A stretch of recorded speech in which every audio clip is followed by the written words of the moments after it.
Hello, how's it going? My name is Sullivan Hammett, and this is my video presentation on Sargon II. Before I get started, I want to apologize because I know this is very late, very irresponsible of me, but I completely forgot about the fact that I signed up for the 29th slot for the video presentation. But I just want to say sorry, and I'm just submitting this to hopefully get a little credit. And yeah, thank you.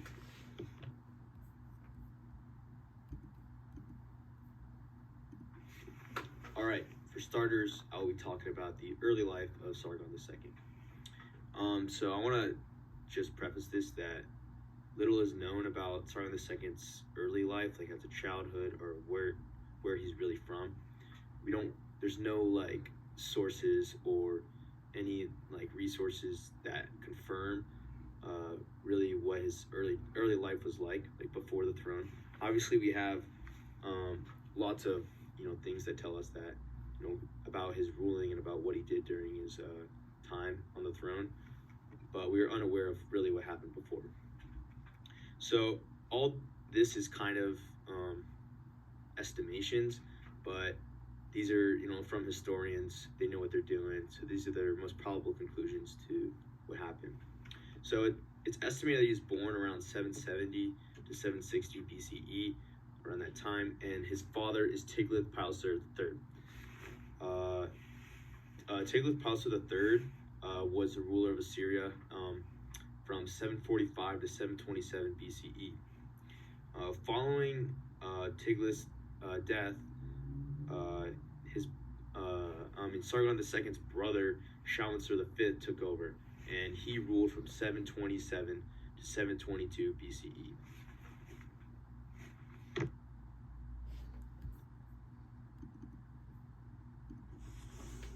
Now I'll be talking about the early throne of Sargon II.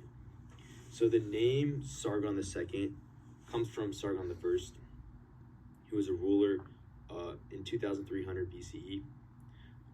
The name Sargon means the king is legitimate, which really represents what Sargon I and Sargon II was all about.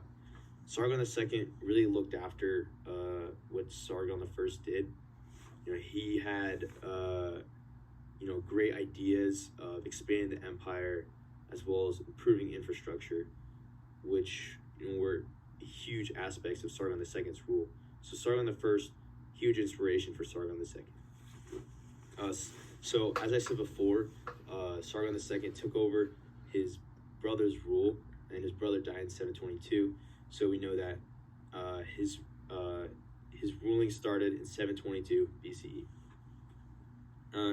And as with any death of an important figure, people feel that they can rebel, they can resist. So as soon as Sargon II was put into power, he was faced with immediate resistance from Babylonia, Ratu, and Syria. And he had many more instances of resistance and rebellions, but these just were immediately brought upon him as his rule. So he was put into some big shoes, and he really had to fill them out. So he really needed to perform and do well in order to keep the Assyrian Empire top of its power.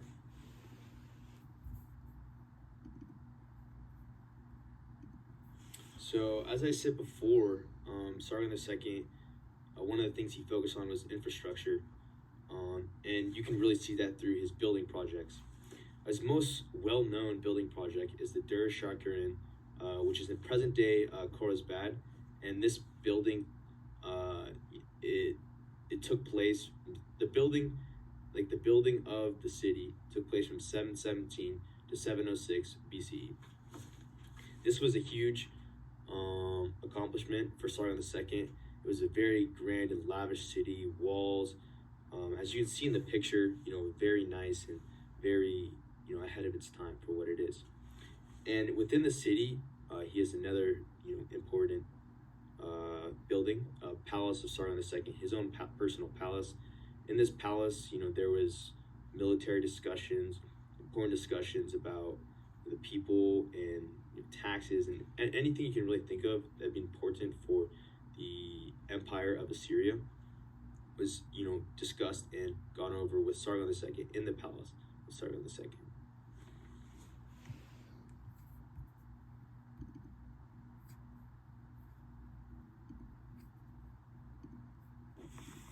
All right, for this next slide, I'll be talking about the major wars and conflicts that Sargon II faced during his time ruling. So definitely his highest accomplishment and his biggest,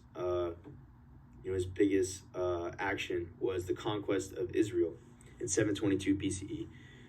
He conquered Samaria specifically, but this, as the capital at the time, this led to the downfall of Israel, the Empire of Israel, which is a huge win, very impactful for Sargon II's, ruling career.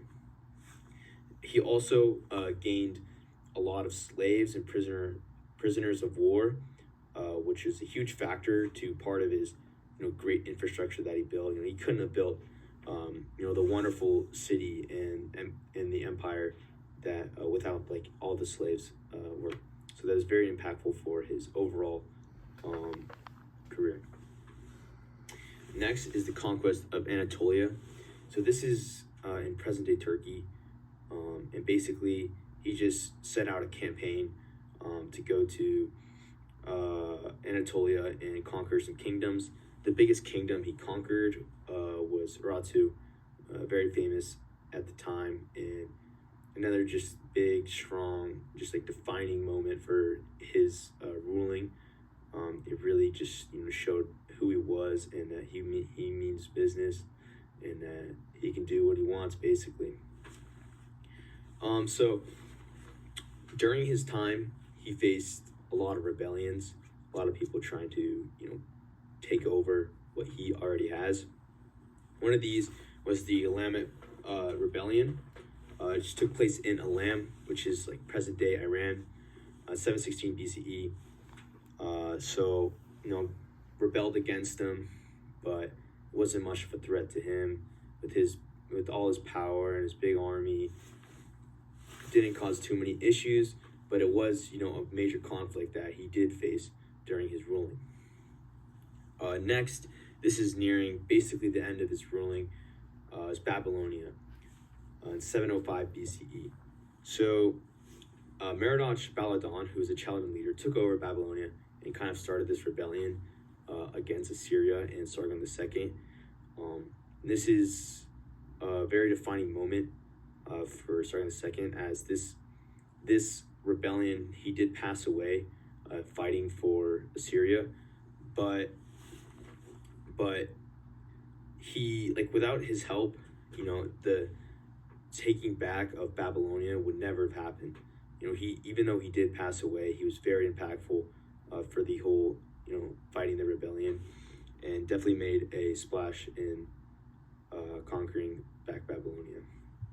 And then lastly, there's the Battle of Kish. This is just a battle within the Babylonian rebellion. This is the specific battle where he did pass away. I'll talk about it in the next slide. But yeah, 705 BCE, his last days. So yeah.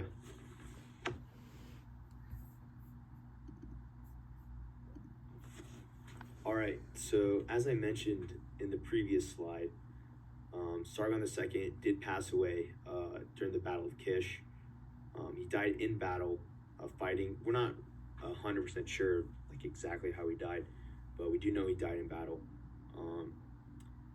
And he was very impactful to the overcoming of Babylonia. And so once he passed away, you kind of see a pattern, the family rules. So his son, Sennacherib, took over. He was the son of Sargon II. He took over in 705 BCE. And because of Sargon II's impact on his son was able to accomplish a lot. His son eventually took back Babylonia and accomplished much more. He took the ideas of expanding infrastructure, and he really did make Assyria a better place. Finally, Sargon II's legacy. He left a great legacy.